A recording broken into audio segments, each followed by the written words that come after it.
Hey guys, so we've got our illustration contest coming up soon, and I wanted to um, do a tutorial this week about, well, when I was starting out with illustrations, I always kind of thought of my computer screen and the tools I use as something that is a great tool but can sometimes get in the way. I always thought of it as like a barrier between like my um, like the artwork that I created traditionally, like on paper and with pencil or paintbrush or whatever, and it was sometimes it got in the way between my final product and how I wanted to look. So I've started finding techniques and tools that really help me make my work look a little bit more organic, and I wanted to share that with you guys.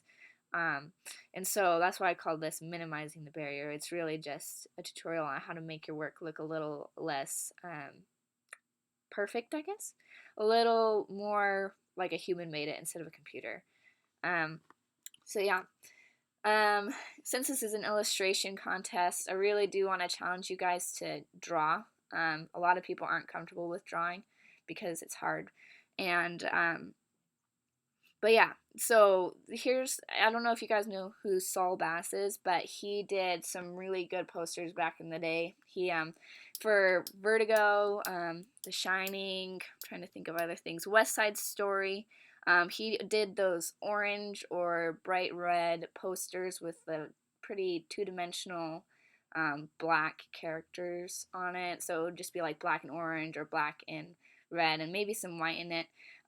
And his posters are super iconic. But anyways, he says learn to draw. If you don't, you're gonna live your life getting around that and trying to compensate for that. And he says that to graphic design students. And I totally agree with him, because if you learn how to draw, then you have way more, I don't know, just more skill, more you can do, and more that you can offer in your career. And if you ever come on a project where you realize like you need to tap into that artistic ability more than normal, you have to draw something out and you have to be detailed about it. It'll be hard later down the road, and it'll be so I don't know. I just recommend that you at least dip your toes in that and try to practice it. And so people usually get really daunted by the idea of drawing, and so I just wanted to emphasize that like everything's made out of shapes. Um, so I've got here like there's this elephant. It starts out with circles. Like if you can draw circles, then you can draw this elephant. And even here it's circles. I mean, obviously I didn't break down everything into circles, like the eyes I didn't do that with, but it's the same concept. Um, things can be a lot easier, I guess, than you make it out to be. Sometimes people draw things and it just looks awesome, and you think, how did I get there? Or how do I possibly achieve that, or whatever. But it really is just shapes, and it doesn't have to be perfect. Make it your own. Um, yeah. So I've got the rules of drawing, according to me. You have to try. If you don't try, then, how are you going to get better at it? And it's okay if it looks like really, really, really bad at first, because, if you practice, it'll get better. So I like included some of my final products here, which like I really like some of these, but it started out with pretty bad looking sketches, like yeah, where I just thought like, man, I'm not gonna figure this out, and then I kept drawing more and more, and then I would find the thing where I was like, that's it, that's exactly what I want. And so yeah, I just wanted to include some of that, like let you guys know that like it's totally normal to not do a good job at first, because it happens to everybody. Um, and don't quit, because I find that like once I finish a project, like I've learned so much about it, and if I had quit, then I wouldn't have learned it. And so even if you feel like, man, this isn't like as good as I want it to be, like you just need to practice more and continue. And I don't know, just every single illustration I've learned something new from it, and I've always been grateful for each experience. um yeah. So then this part, I want to talk about sketching, because, sketching is super important, especially for illustrations. I know it's important for layouts and things like that, so you get a good idea, but I'm not talking about like a simple thumbnail sketch. It really helps if you draw everything out, like to the detail, um, because it's just so much easier to create all those details on paper rather than figure out that you don't know what you're gonna do once you get to this part of the illustration. Like you don't know how you're gonna execute, like, well, is the hair going to be wispy or is it going to be all just one block or something like that? You can figure that, you can solve those problems on a piece of paper where it's so much easier to work with, because you don't have to hit V to move the page, and you don't have to hit B to, pencil it in, and hit E to erase it. You can just do it. It's just a lot easier to work on a piece of paper with a pencil. And so I really, recommend doing sketches. I always sketch and then I always trace over my sketches so that I have more control. Because it's just harder to start drawing in Illustrator or Photoshop, at least for me. So sketching, at least for me, I found is really, really important and really makes a big difference in how your final product is going to turn out. It just gives you a better game plan. So I just really recommend sketching. And then I usually just take a picture of it and put it on my computer and then place it into the file, whatever file I'm using, whether it's a Photoshop or Illustrator file. Yeah. So in Illustrator, I'm going to talk about Illustrator and Photoshop, but I'm going to start off talking here with Illustrator. So there's some tools that I find really, really help me, because you can do an illustration where it's circles and rectangles and shapes, and you use the shape builder tool, and that's totally fine. Like, I'm not slamming that in any way, because those are great too. But if you want it to look a little bit more hand-drawn, or you want it to look a little bit more like, I don't know, just more like an illustration that is more traditional and less graphic designy. I don't know how to describe it. But if you want something going for that, like, here are some of the tools that I found that really, really helps me. So there's the blob brush tool. So, I've got the brushes here listed under it. I probably should have organized it differently. But the brushes, it works with lines. So let's see, which one did I use?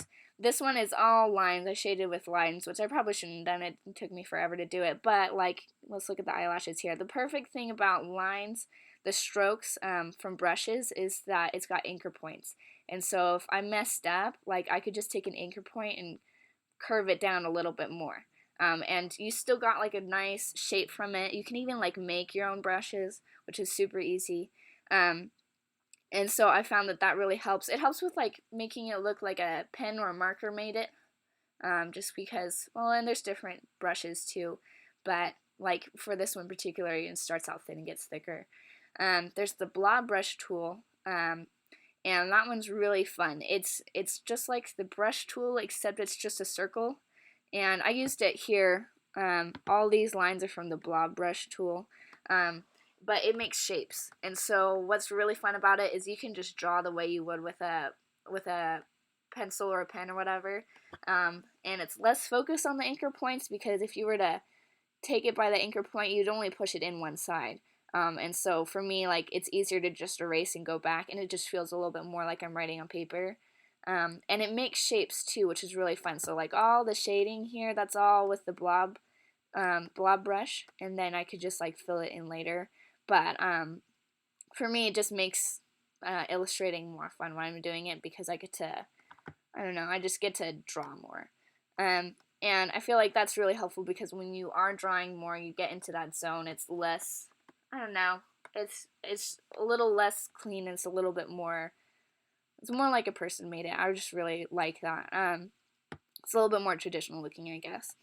The width tool is really handy for, like, so this is what I use the width tool on. This whole outline is just all one line. I just imported the sketch into the file, and then I traced it with the pen tool. And then I didn't want it to look so uniform. I wanted to look more like ink or whatever. And so I just took the width tool, which is W, by the way. You just grab it and pull on the sides, and it makes it thicker. Or you can, like, pull the stroke in more, and it'll thin it out. Yeah, and I find, like, that's really helpful too. Let's see. So I also do some digital painting, which is really fun. But I feel like it's nice because it's a lot more traditional because you get to just draw and erase and mix and like mix colors and things like that, but you have to do a lot more to make sure that it turns out well. So like I included this bottom one right here, and like I don't know, it's embarrassing for me to look at even just because I didn't have anything organized. I didn't know what I was doing, and it was just messy. It was just like super, super messy, and I was like, how do people do this? Like, I don't understand. It was because I just didn't understand digital painting very much. So, so that's what it was supposed to be like. That's the final product, but that was like a couple months earlier before I like gave up on it for a while. But so that's why I say stay organized. So, when you, like I always keep it in separate layers. There's always like people have different ideas of how they want to do it. So people will sometimes sketch out on the bottom layer and then block out the colors in the second layer, and then on top of that like do more defined lines, and then mix the colors and shade and such like that. What I do is I keep it separate by like, so over here we've got like on the Powerpuff Girl, like I keep the skin separate from like the eyes and from the dress because I don't want those colors to mix. And so I just have like I'll draw over a sketch that I drew on a piece of paper, and then I place that into the Photoshop file, and then I draw over it, and then block out the colors underneath in a layer underneath the thick lines here. So yeah, you can keep organized however way you feel like you need to be organized. But as far as tools go, we've got like, so the mixer brush, you've got like normal brushes. Let me come over to Photoshop. So, let's see. So you got like Photoshop, and here's my brush tool. I'm gonna eyedrop right here. And this is lock transparency over here. This will really help because watch this. I just like messed it up. So if you hit lock transparency, let me get a darker color. Oops. And then if I am in the right layer, oh, I locked transparency with the wrong one. So but now it's locked. Now it won't go over. So what I'll show you is, so if I want to just shade it, I've got that, and then let's see, I'm going to take this and just do like a highlight color that's a little bit lighter. So this is how you would digital paint, you got it sorted out like this, and you got the mixer brush here. And you take note of like wet, load, mix, and flow. I like messing with the mix and the flow a lot because it'll change how much of the color is like loaded in the brush. And load will do that too, I guess. But it'll just change how it mixes. So like sometimes I want more streaks, and sometimes I want it to be really smooth. So you just mess with those, and it's really fun. But anyways, so you just take it and mix, and you can eyedrop. So now it's got this. I can bring more of like that medium color in there, and then I'll bring this color in here. And you just mix it with that, just like that, and now it's shaded, And it's pretty simple. You just have to stay organized, and you have to know what you're doing, or else you can get really confused. So yeah, that's what that is. Let me bring you back to the slideshow. We've got rotate view, which is super nice. I'll go back over to Photoshop. I wish I had placed them differently, but this is the tool right here, right down there. Let's see, I don't know what letter it is, but like what shortcut it is, but so that's the button for it. And then also if you have a trackpad, I don't know if it does it on the PCs, but the Macs you can just pinch and like turn it without using the tool, but you have to click on this and reset view in order to get it straight again, because that's kind of annoying having to like twist and turn it just the right way so that it's straight. So just come here and hit reset view, or you can turn it. And that's really fun. That's really helpful because sometimes your wrist just doesn't bend in the right way, and that really helps you with drawing. Transform is really good. You just do edit. So you'll select something. I'm in Illustrator. Whoops. So you select something first. I'm going to do the magic wand and come in here with the little triangles. Select it. You do image. No, sorry, not image. You do edit, transform, and then you pick a different one. So scale, if I wanted to make it bigger, rotate, obviously. So it's kind of self-explanatory, but you can play with them, and that's really good for like if you do something out perfectly, and then you realize it's in the wrong spot or it's not pointing at the right thing or whatever. You can warp it, you can distort it, you can move it, and that's really good. That's like a really big difference between like traditionally painting and doing it on here because it's so much more forgiving. Let's see. I already talked about lock transparency, magic wand. So if you do the lock transparency, that is so much better than using the magic wand. I've done stuff using the magic wand, and it just doesn't help as much. And so if you're using the magic wand and you select something, you can do that as like an alternative to locking the transparency. But if you're organized, you don't need to select one thing and paint over it. You can just hit the lock transparency. It depends on what you want to do. The reason why I say that is because when you do mixer brush, and let's say that you want to mix colors, like I want to shade this, so I'm gonna bring in a darker orange. Here's my brush. Do that, and I want to mix it. So it's gonna the mixer brush is still gonna pull in colors from outside. It won't do that now because it's on a transparent layer. But if I had something black here, it would bring the black in, and I just remember I was so annoyed and didn't know why stuff was not working the way I wanted it to.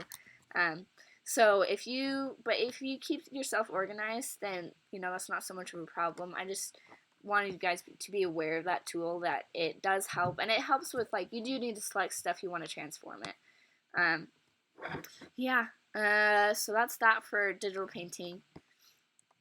And then, so this is like the part of the tutorial where I want you guys to start, I don't know, just start playing with things. So I have files attached to the top of the post, and you can bring, let's see, I'll pull up Illustrator. So you've got this Illustrator file that I'm giving you. If you're like, well, I don't play with the brush tool very much, I want to do that, or I've never used the blob brush tool, I want to do that. Or you're just like, you know what, I haven't tried out the, imperfect shapes thing that was in the tutorial, so like if I want to make a circle, Shift Alt, oh wait, hold on, there we go. So if I want to do it from the center, and I'm like, well, that doesn't fit, but I really like how the drawing is, then you can just come over here to the curvature tool and you can move around the points, and it really does add character to the things that you make. Yeah, and so anyways, you can just like test out different methods, and you can even try, you can import it into Photoshop. The way that you do that is you hit File, Export as, and then you just hit, where is it? The Photoshop file. So PSD, and you want to use the artboards, export, and then you'll do right layers, and then it'll turn it into a Photoshop document that you can do, and it'll keep the layers preserved. The one tip for you is that, so if I'm going to hit cancel on this, so let's say, I think I have, yeah, okay, so here it's broken down to layers because I put this in, this is what I used to put into Photoshop. And I didn't have this layer at first, this one right here. I just had this, and I took the visibility off of the sketch. So that's what I had. And when I imported it to Photoshop, all it was a square right around this. And that's great, except for composition, so what I did was I just put a white background underneath it. So look, that's what I put, just a square. And then you can paint over that. There'll be a separate layer in Photoshop as long as you organize it correctly. And that way you can just paint over it. So that's what I did when I came back into Photoshop. Let's see. Yeah, so that that white square turned into this. I just painted over it. But yeah, good luck with your endeavors. Good luck with coming up with your illustration. I'm so excited. Can't wait to see what you guys come up with. I hope you guys really challenge yourselves this week. But yeah, yeah, have fun.